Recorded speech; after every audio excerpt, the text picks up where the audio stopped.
What's happening, financial coaches? Pete here. Hey, wanted to ask you something. It's in the title of this video, depending on what I decide to name it. But are platitudes killing you?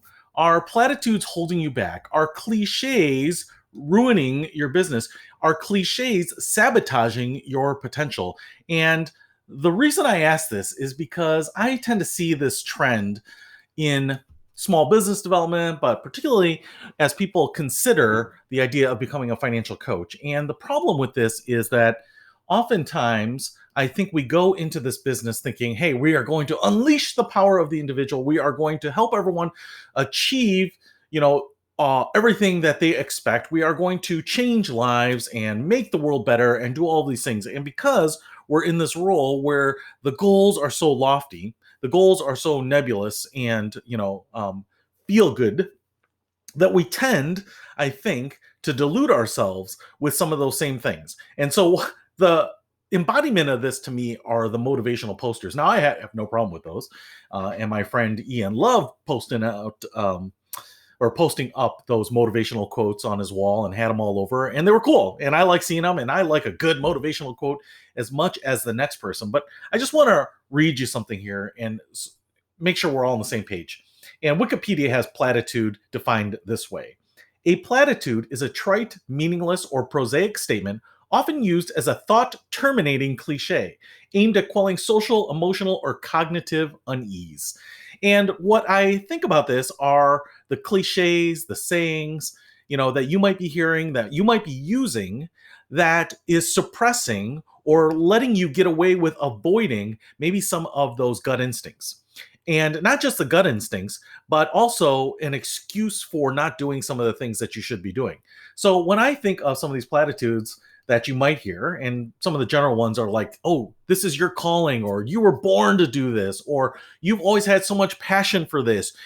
There's no question you should be doing it, or, don't worry about the money. Hard work always pays off, or, those who persevere always reap the rewards, or whatever it might be, right? I'm just making stuff up, but these are all things I feel like you could put on a sunset mountain silhouette poster and put up on a wall. And I'm just saying that there's nothing necessarily wrong with these, but I think a lot of times we take these as some sort of rule, some sort of universal law, some sort of guarantee in life, and they aren't at all. And in most cases, generalizations, they're pretty good. Do I like the hustle and grind? You bet. I think that raises the potential of someone being successful. But does hustle and grinding make you successful? No, it doesn't. Does hard work lead to better results? I think it does. I think it raises the chances. It helps your odds. But just doing hard work does not do it. Here's a quick story. I worked at a Habitat for Humanity build, and what I had to do with the team is dig this drainage ditch in front of the house. And basically we didn't, after 8 hours, get all the way done. And about 30 minutes before we had to shut everything down, one of the organizers grabbed one of these little tiny backhoes, it looks like a bobcat, and just dug the rest of the ditch. So we got a quarter of the way done, and then with a machine, he did the whole thing kind of perfectly with no effort, really. And it dawned on me, we worked hard, and we really didn't accomplish anything. What we did is we worked hard for the satisfaction of knowing that we were contributing.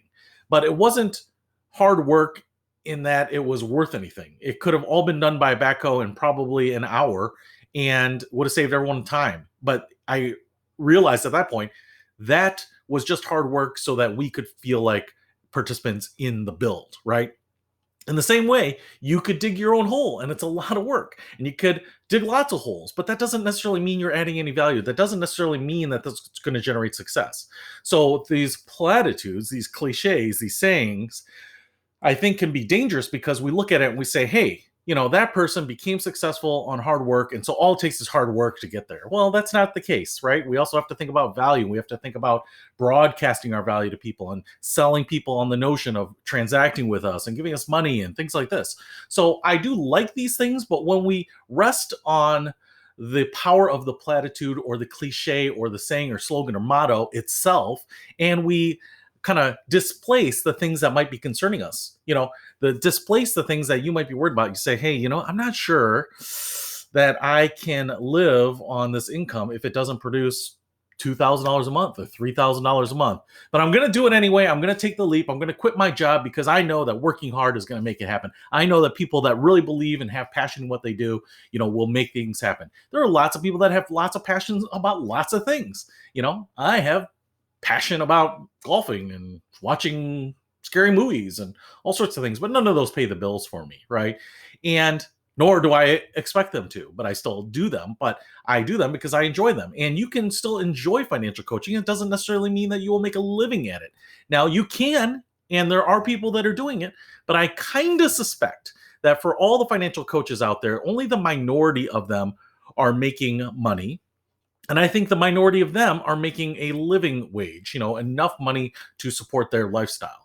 And in some cases, I know that people that are making money don't even need it because their spouse works or, they've achieved financial independence on their own and those types of things. And so don't necessarily look at some of these other people who say, it's great and I can cover my costs. It's kind of one of those things where it's like, I've never lost money or something like that. Well, that doesn't necessarily mean that they are making enough money that they could live on. It just means that, of the number that they need to reach, they're reaching it. And so what you have to do is you have to decide for yourself, is this right? And you really, I think, need to look critically at all the things that are going to go into it, all the inputs that you're going to put into it, and all the outputs that you're going to get, and say, realistically, is this going to work? And in sales, what we would do is we'd give percentages to things, right? Hey, I spoke with this company. I think it's 50-50 that we sell them anything. I spoke with this other company. I think it's 80% chance that we get anything. I spoke to this company. I think there's a 5% chance it's not going to happen. And then we take all of these averages and we blend them together to get a weighted average so we know what to expect. And if we expect $100,000 a sale and overall we only expect half of them to close, we have an expected value of $50,000, right? In a smaller way, we can do this with coaching. What do you expect to sell? Well, maybe 3 sessions at $100 each, so $300 per client. Okay, now how many clients do I need a month? Maybe 10 then, right? Uh, you know, 10 clients to generate the income that you need. I don't know. I'm just using this as an example. But, do you expect to do that? And then how many people do you expect to talk to about coaching? How many people do you expect to decline or to postpone it or to defer it out, right? Those things. And then of those, right, how many people do you expect to just talk to who are never going to have any interest? You don't even get to the conversation, right? The sales funnel. So, if you're not filling that and you just think, hey, as long as I'm just doing it, being good at the craft, believing in my heart that I'm good at it, knowing that this is my calling, and expect sales to come in, expect clients to sign up with me, because I've been sold on some sort of cliche, that I think you might be in for a world of hurt. I have heard so many people say that this is the role that was meant for me. I knew that I was going to change lives. I knew that all that financial struggle that I went through and the achievements that I made and the accomplishments that I made that got me beyond it are things that I'm going to share with the world. It's going to be my value. It's going to be my light that I shine on. I've heard them all. And most of the times when I hear those, people wash out because they are immune to some of the things that they really need to focus on.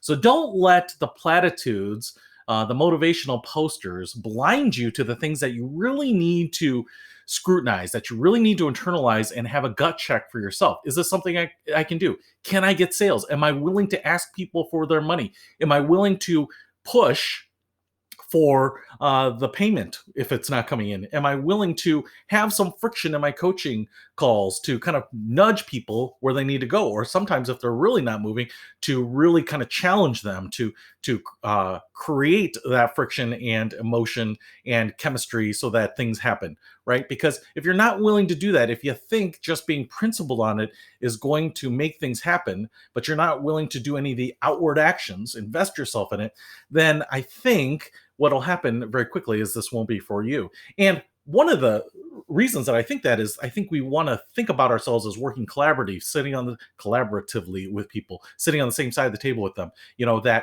just speaking with them will create all the change that we need. But sometimes there's a lot of walking side by side, but then there's sometimes that we're pushing them from the back, right? And so do you have the fortitude to do those moments, to make those moments happen? Because that's really where the boundaries of what they're comfortable with get expanded.